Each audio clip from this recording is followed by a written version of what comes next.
बाहरी कामों के लिए कुछ मात्रा में ऊर्जा तय होती है। बुद्धि चलाने के लिए कुछ ऊर्जा तय होती है, भावनाओं के लिए कुछ ऊर्जा तय होती है। इसी तरह अलग अलग ऊर्जाएं तय होती हैं। ये हर व्यक्ति के लिए अलग अलग होती है, पर आमतौर पर जो ऊर्जाएं तय की गई हैं, विशेष रूप से शारीरिक काम और भावनात्मक आयाम के लिए, ये दो ऐसी चीजें हैं जिनका आज की दुनिया में इस्तेमाल बिल्कुल नहीं हो रहा है। यही डिप्रेशन का मुख्य कारण है। मेरा विश्वास कीजिए, लोग कई मानसिक बीमारियों से पीड़ित बच्चों को मेरे पास लाते हैं।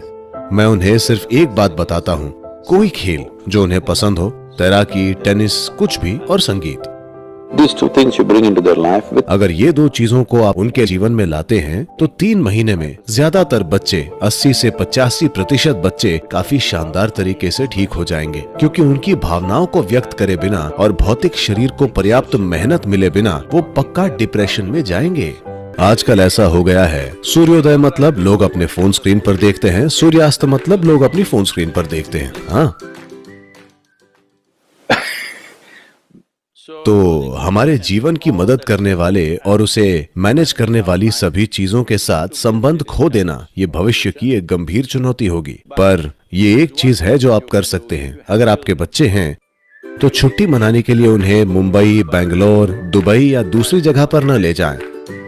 बस उन्हें किसी जंगल में ले जाएं, या उन्हें किसी छोटी सी नाव पर ले जाएं, या कुछ भी। उनका प्रकृति से जुड़ना जरूरी है। आप देखेंगे कि बच्चे बहुत उत्साहित हो जाएंगे और वो कितना शामिल हो जाएंगे। आपको ये समझने की जरूरत है कि आपके शारीरिक और मानसिक स्वास्थ्य को बहुत आसानी से मैनेज किया जा सकता है अगर आप प्रकृति के तत्वों, पानी, मिट्टी, प्रकाश और ऐसी चीजों के संपर्क में रहे। तो आप जितने ज्यादा संपर्क में रहेंगे, आप शारीरिक और मानसिक दोनों रूप से उतने ही संतुलित होंगे। ऐसा हर इंसान के साथ जरूर होना चाहिए। इस देश में हमने भोजन के ऐसे नियम बनाए हैं। अगर आपको सिर्फ शारीरिक काम करना है तो आप एक तरह से खाते हैं, मानसिक काम हो तो दूसरा तरीका। पर आज हम में से कोई भी वैसी स्थिति में नहीं है। हमें शारीरिक और मानसिक दोनों ही तरीकों से तेज होना पड़ता है ना? सिर्फ शारीरिक या सिर्फ मानसिक मेहनत के दिन गए। हम सभी को शारीरिक और मानसिक दोनों रूप से अच्छा होना चाहिए। इसीलिए सही तरह का खाना खाना बहुत जरूरी होता है। विशेष रूप से कुछ चीजें जो बहुत सकारात्मक हैं, वे हैं ऐशकार्ड या सफेद पेठा। अगर आप हर दिन 1 गिलास सफेद पेठे के रस का सेवन करते हैं तो आप साफ देखेंगे कि आपकी बुद्धि अपने आप तेज हो जाएगी। आप मानसिक रूप से बहुत तेज हो जाएंगे, अभी से कहीं ज्यादा। खासकर बच्चों को सफेद पेठे का रस जरूर पीना चाहिए। सफेद पेठे का रोजाना सेवन करने से आप साफ देखेंगे कि आपका दिमाग स्पष्ट और तेज हो जाएगा। This will be noticeable within a few weeks of consumption of Ashgard. अगर आप कॉफी पीते हैं तो ये आपको ऊर्जा के साथ उत्तेजना भी देती है। सफेद पेठे का जूस पिएं, इससे आपको भारी मात्रा में ऊर्जा मिलती है और साथ ही ये आपको बहुत ज्यादा शांत रखता है। शहद का रोजाना सेवन भी आपके लिए अद्भुत काम कर सकता है। खासकर आपके घर में बच्चे हैं तो शहद को अपने भोजन का एक हिस्सा बनाएं। मानसिक स्थिरता, शारीरिक खुशहाली और जीवन शक्ति, बस रोजाना शहद खाकर इन सभी चीजों को काफी बढ़ाया जा सकता है।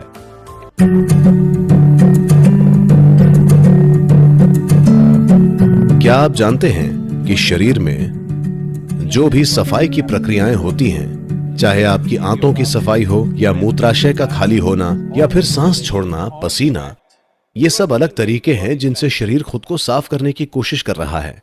इन सभी चीजों में सब लोगों के शरीर की काबिलियत अलग अलग होती है। अगर आपका स्वास्थ्य अच्छा है, अगर आपकी सेहत बिल्कुल बढ़िया है और अगर आप सही तरह का खाना खा रहे हैं, तो जब आप मल त्यागते हैं तब आपकी बड़ी आंत में कुछ भी, एक तिनका भी नहीं रहना चाहिए। सब कुछ निकल जाना चाहिए। योग विज्ञान में यह बहुत ज्यादा महत्वपूर्ण है, बड़ी आंत का साफ होना, वरना उसका असर आपके दिमाग पर होगा। वाकई आपका कोलन या बड़ी आंत का साफ न होना और मानसिक गड़बड़ी, ये दोनों चीजें सीधी जुड़ी हुई हैं।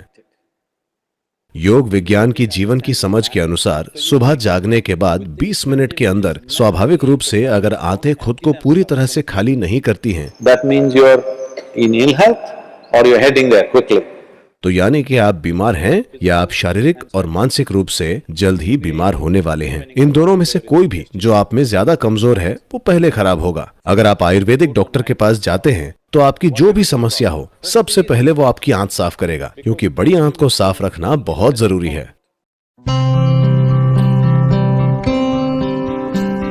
आपके पास अभी सिर्फ 4 चीजें हैं जिनका आप उपयोग कर सकते हैं। आपका शरीर, आपका मन, आपकी भावनाएं और आपकी ऊर्जा। अगर आप इन 4 चीजों को अच्छे से मैनेज करते हैं तो वे आपके लिए एक खास तरह का जीवन बनाएंगी। अगर आपके पास स्वस्थ शरीर है तो आप एक तरह से जिएंगे। अगर आपके पास एक बहुत ही स्थिर और तेज दिमाग है तो आप दूसरे तरीके से जिएंगे। अगर आपके पास स्थिर और उल्लासित भावनाएं हैं तो आप दूसरे तरीके से जिएंगे। अगर आपकी ऊर्जा उत्साह से भरपूर है, जो संतुलित भी है, तो आप दूसरे तरीके से जिएंगे। अब ज्यादातर लोग जो अपने जीवन में अलग स्तर की गतिविधि में हैं, उनके लिए इन चारों चीजों का उचित स्थिति में होना जरूरी है। तो इनर इंजीनियरिंग इसी दिशा में एक कोशिश है कि कैसे कोई इंसान शारीरिक स्वास्थ्य, मानसिक शांति, आनंद और भावनात्मक स्थिरता, उत्साही और उल्लासित ऊर्जा और भीतरी संतुलन पा सके। अगर ये हासिल हो जाता है तो आपके पास काफी हद तक पूर्ण मनुष्य होंगे जो अपना जीवन पूरी तरह से जिएंगे।